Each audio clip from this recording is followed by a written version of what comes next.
Come ride the little train that is rolling down the tracks to the junction. Forget about your cares, it is time to relax at the junction. Lots of curves, you bet, and even more when you get to the junction. Petticoat Junction. There's a little hotel called the Shady Rest at the junction. Petticoat Junction. It is run by Kate. Come and be her guest at the junction. Petticoat Junction. And that's Uncle Joe, he's a moving kind of slow at the junction. Petticoat Junction.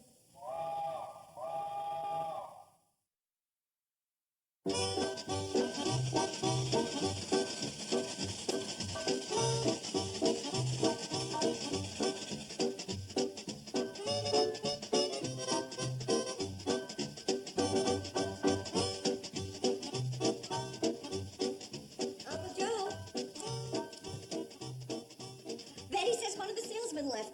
Did he settle up his bill? Yeah, I took care of it. Well, I'm sure glad somebody checked out. Business has been terrible lately. Well, losing guests don't improve it any. Oh, I know, but it gives us some cash to feed the ones we have left. Where is it? This here feller didn't pay me in cash. Oh, well, I'm sure his check's good. Yeah, of course it is. He didn't give me a check either. Oh, no, Uncle Joe, not again. What do you mean? You let him pay you off in useless sample merchandise, didn't you? I did no such thing. Oh, thank goodness. For a minute, you gave me quite a turn. There ain't nothing useless about this sample merchandise. You just spun me the whole way around. Wait till I show you what I wangled out of that salesman. See? This is the best deal yet. Better than the 6 dozen hula hoops you wangled out of the last one? They're still cluttering up the attic. 4 dozen. You forgot the batch I traded to Hank Folsom. Oh, yes. For a gross of button hooks, wasn't it? And 2 pogo sticks. Someday they'll be worth good money. Oh, sure. If people start whirling and jumping in high-button shoes, we'll be rich. I bet you Hank's still kicking himself for that one. Kate, how would you like a beautiful painting to hang back of the desk? We got a painting hanging there. But this one's permanent. You don't throw it away every year after you tear out December. Is that what the salesman gave you? A painting? Not exactly, but about as near to it as you can get. If that's the nearest thing to a painting, you have a very poor sense of distance. Well, maybe I better explain it to you. You notice the picture is divided into all these little sections with numbers in them? Well, everywhere there's a number, you put a different color. And you know what you get? Different colored numbers? There's no sense of imagination. Here's the picture after I get finished painting it. Uncle Joe, the $10 that salesman owed us was our grocery money. How could you take a painting instead? Not just this one, Kate. He gave me 6 others. Here, if you don't like the sailing boat, how about a pedigreed setter? Or here's General Custer I got from him on a horse. You should have gotten Alexander Hamilton. What's so special about Alexander Hamilton? His picture's on a $10 bill.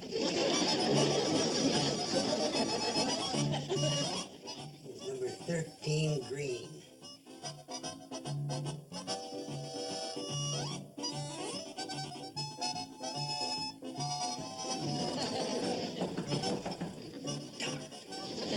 Who is it? It's nearly dinner time, Uncle Joe. Mom asked me to see if you were ready. Pretty soon, Betty Jo. I'm just putting the finishing touches on the painting. Here, hold this up for a spell. I want to make sure I got it right. Is this what you're painting? It's mighty pretty. Wait till you see how I done it. There, finished. What do you think of it? Wow. Of course, I can't take all the credit. I just copied it from the model. What's the ship doing on top of a mountain? Oh, that's not a mountain. That's a wave. A brown wave? You noticed that, huh? I guess I slipped up on that when I got the number switched. Instead of number 32, I used number 23. What about the purple sky? On this, it's blue. I guess I got that number backwards, too. 11? Those little things don't count. The real great artists sometimes slip up on the details. You'd know that if you'd ever seen a picture of the Venus de Milo. Hey, wait till you see it in this old frame I dug up out of the attic. Well, where are you going to hang it? I figure the best place is over the desk in the lobby. Isn't that kind of conspicuous? Yeah, that's what I was thinking. First thing folks will see when they come in, it'll hit them right between the eyes. That's what I was thinking, too.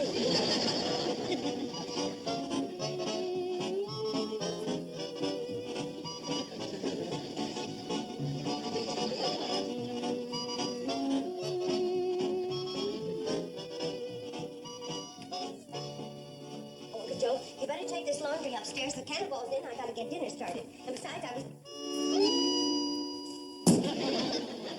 could have waited till I had a hold of it. Well, you seen the picture. How's it hit you? Right between the eyes. It's still there. Well, ain't you going to say something? As soon as I figure out a way to phrase it. Does it have to hang up there? You know, when folks come in here, that's going to be the first thing they see. Well, that's the idea. Stranger comes through the door, walks over to the desk, trying to make up his mind whether to check in, looks up, sees a picture, And makes up his mind. now you're getting the idea. Don't you think it'd look nicer hanging next to your wooden Indian? Oh, but you're always hiding my Indian. I don't even know where he is now. Down in the cellar, behind the furnace. Hey, just because you got no appreciation of art, don't mean... Here's the groceries you asked me to pick up at Sam Drucker's gate, and we've run 2 passengers for dinner. Hey, watch what you're doing, Charlie. Lucky thing I'm carrying in the eggs. You notice something new, fellas? I done it. What for? Well, it gives a place class. Not many hotels got an original oil painting in their lobbies. Not that original. I reckon it's the first time a ship ever got stuck on top of a mountain. Well, what about Noah's Ark? Besides, that's not a mountain, it's a wave. A brown wave? A purple sky? Well, you're standing too close. Gotta move back from it to get the full enjoyment. Well, I know, but the lobby ain't big enough. You ain't gonna leave that thing up there, are you, Kate? Why ain't you? It looks just fine up there. Besides, it hides a crack in the wall. What crack? The one I made when I hung it up. Personally, I prefer a crack in the wall. Personally, I don't think the wall's the only thing around here that's cracked. That painting hangs just where it is, and I don't want to argue about it no more. I declare. Sometimes that man's just like a mule. Worse, a mule could paint 10 times better than that.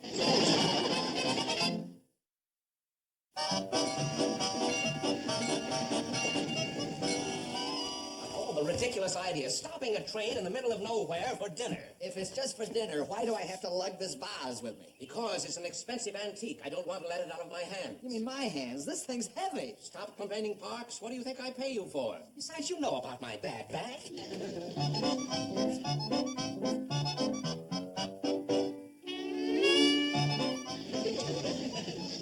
Before you come in any further, you better hand me that vase. What about your bad back? Never mind my back. Hand me the vase. Oh, it's all right with me, but I don't understand why all of a sudden you want... Now I understand. You know something, Parks? I think we've just walked into the Twilight Zone. And we're supposed to have dinner here. Who's hungry? I want to get a closer look at this. Oh, Mr. Cheever, you may have a weak back, but you certainly have a strong stomach. I'm not talking about the painting. Parks, wouldn't you say this frame is an authentic 19th century Von Getten? It certainly looks like it. Of course, I'd have to see the marks on the back to be sure.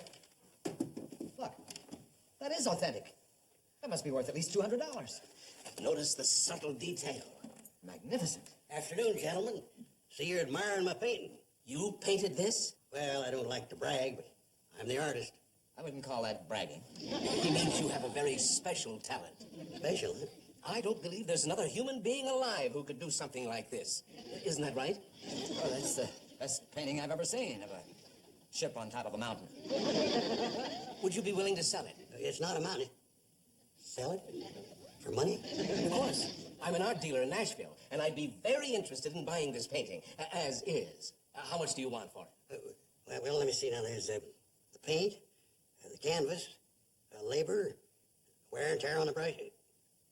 $20? 15 with the frame. Sold. Sold? I knew I was dealing with a shrewd trader. It's easy to see you're as good a businessman as you are an artist.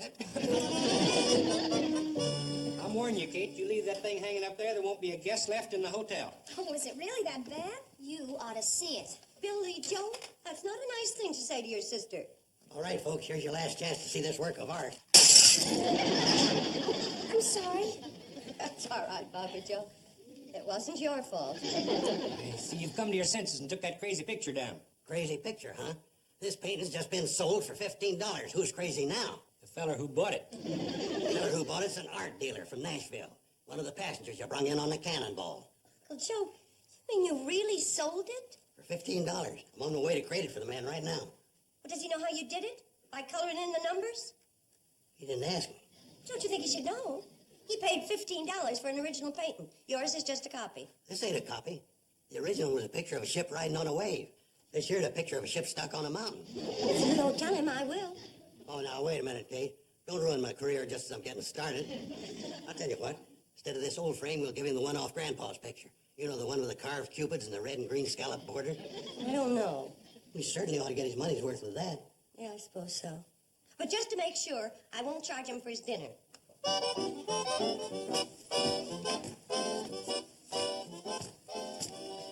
Thank you, Mrs. Bradley, for the lovely dinner. And thank you, Mr. Carson, for the incredible work of art. We better get going. They're calling us. I'll carry down the train for you. No extra charge. As I always say, there's no accounting for taste. Do you think Uncle Joe is really talented? Well, Mr. Cheever is an art dealer, and you heard how he kept calling the painting incredible. Well, for all we know, Uncle Joe could be a genius. Uncle Joe, a genius. That'd be nice. It would keep him occupied in his later years. You know, it's just possible that Uncle Joe is a primitive. Puppy Joe. Mom, I mean it. He shows all the signs of being one. Oh, I don't think so. Maybe his forehead slants back a bit, but his chin doesn't recede. Either one of them. Mom, a primitive is what they call artists without any training. Oh? Sure. There was a woman called Grandma Moses up in New England who started painting when she was in her 70s. She never studied in her life, but her paintings are in all the famous museums. Well, that explains it. Uncle Joe must be a primitive. Still putting me on, eh, Kate? Oh, no, Uncle Joe, you don't understand. A primitive is what they call a famous artist who hasn't had any training. What Mom meant is that you could be another Grandma Moses. Grandma Moses? I ain't even married. Puppy Joe's talking about an old lady who was a famous artist. And that's the way she signed her paintings, Grandma Moses. Grandma Moses, huh? And you say she was a great artist? Her pictures are in all the museums. Say, that inspires me to another great original idea. From now on, I'll sign all my pictures. Uncle Joe. Excuse me, dear. Uncle Joe, I hope that this career in painting will make you very, very happy, but I wouldn't bank on it too much.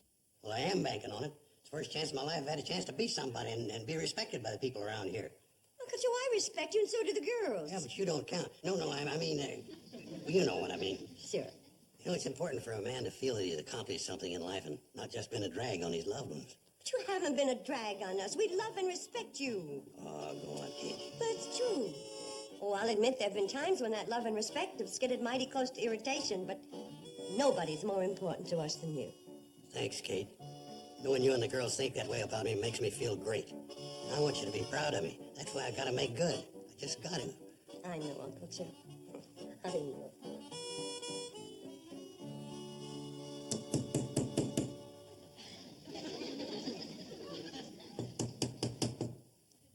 Betty, what's all the noise about? Uncle Joe asked me to finish tacking up his press clippings. Press clippings? Sam Drucker ran a big article about Uncle Joe in the Hooterville World Guardian. But honey, all that hammering. You think Sam Drucker prints only one copy of his paper?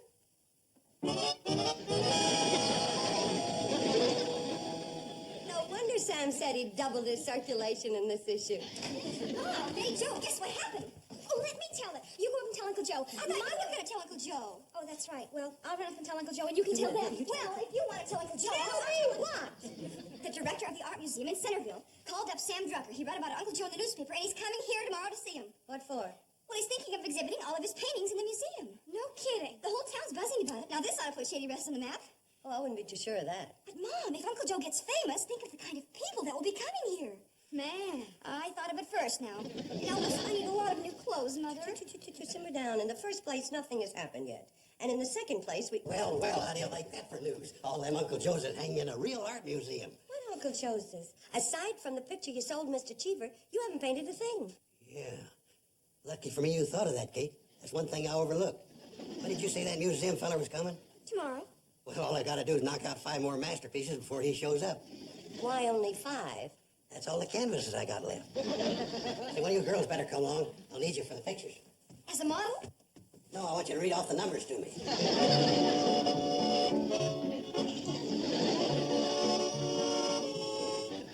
Number 14, pink. Number 14, pink. Number 14, pink. Number 21, violet. Number 21, violet. Number 21, violet. Careful, Uncle Joe, you're sloshing it over the lines. Who's the primitive around here, you or me? You are, Uncle Joe, but this one's beginning to look like a primitive's primitive. When I paint whole hog. Bring on that museum, fella.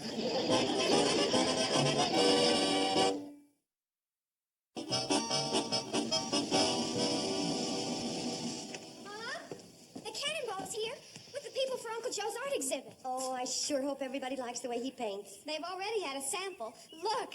Oh, no, he's painted on another one of my bed sheets. Darn it, anyway. I was hoping Uncle Joe would stick to his canvases and leave my bed sheets alone. I guess that's the price of art, Mom. More like the price of a new sheet. Uncle Joe, get ready. Here they come. Bring 'em on, especially that museum fella.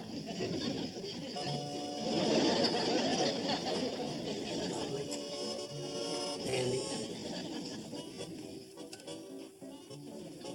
Work of art. Exquisite. Oh, Billy, don't be stingy with the punch. We want to make a good impression. And with each program you hand out, Bobby, be sure there's a press clipping attached. They're here.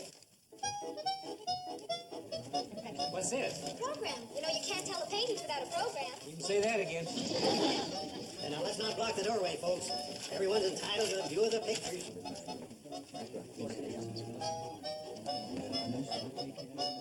General Custer owned his horse. I can see the horse, but where's General Custer? Well, this one's a pedigreed Irish setter.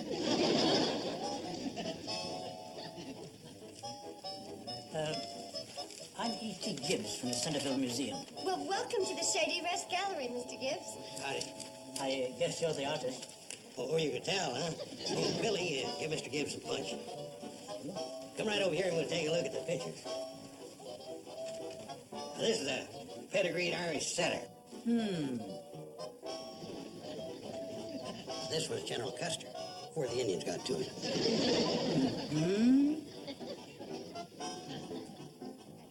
I call this one Church with Steeple.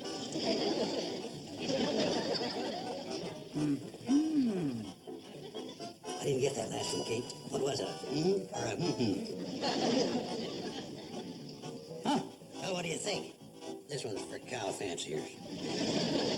Mr. Carson, I've seen Impressionism, Expressionism, Cubism, Surrealism. But this is pure sadism. You couldn't even follow the numbers. Maybe you better have some punch. Come in.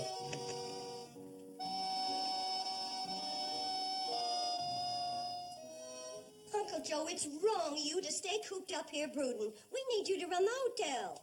You just have to get along the best you can without me. My mind won't concentrate after being laughed at by all them folks from Hooterville. You mustn't feel bad, Uncle Joe. You're not the only great artist to be laughed at by the masses. Were they there, too?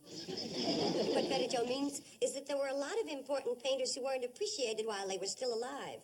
Like Rembrandt. He didn't become famous until 100 years after he died. It may be all right for Rembrandt, but I'd rather be around when it happened.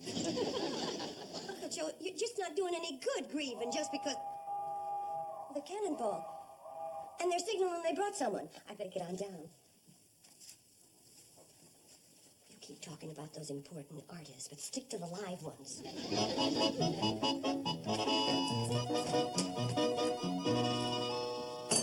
Mr. Cheever, you're back. Of course I'm back. You think I'd let myself be swindled? Swindle? You know very well your uncle outsmarted me. Oh, I resent that. Uncle Joe never outsmarted anybody in his whole life. What about this? You mean the painting? Not that monstrosity. I'm talking about the frame. I bought an authentic antique Von Getten frame, and your uncle substituted this piece of junk. You mean it was the frame you were really after? You don't have to pretend anymore, Mrs. Bradley. I admit $15 was a ridiculous price to pay for a Von Getten, and I see you know its real value. But I still want the frame, and I'll give you $150 for it. Without the picture, $200. 200 will be fine, Mr. Cheever. Great. I'll write you out a check. Just a minute. There are certain conditions.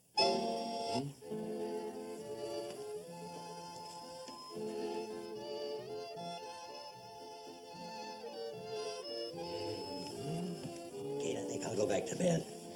I'll buy them. You mean you like them? I said I'll buy them. Mr. Carson, I didn't think it was possible, but you did it again. Well, thank you, Mr. Cheever. How about $40? I'll pack them up. No, no, no, no. Mr. Cheever means $40 apiece. What are you trying to do, Kate? Isn't that right, Mr. Cheever? Naturally. But that's $200. Well, $200 is a fair price, but on one condition. Kate, That you give back Grandpa's frame and take the old one. Kate. But there's just one thing. Uh-oh. I have a condition. I think I'm getting one. This is a unique collection. I mean, these paintings are the only ones of their kind. That makes it more valuable, huh? Well, maybe not right now. Maybe not in your lifetime, Mr. Carson. But there's no telling what they might be worth if these are the only ones there are after you're gone. Like Rembrandt. Well, the point is, if you keep flooding the market with Uncle Joe's, well, you can see what'll happen to my investment. I can see what you mean. That's why you've got to agree not to paint another picture without my permission. That sounds fair enough to me, Mr. Cheever. You've got my word on it as a man and an artist. Your word as a man is enough. Now, if I may use the pen in your lobby, I'll write you a check. Uncle Joe, you're a success. A great artist. Yeah, a great retired artist. Don't forget I made a deal with that man. Kate here deserved a little credit. If it weren't for her lucky blunder, we wouldn't have got Grandpa's frame back. $200 for the paintings. And Mr. Cheever said someday they'll even be worth a lot more. Yeah, that's the only hitch. What? I'll always have a feeling that somewhere that fellow'll be out there rooting for me to die.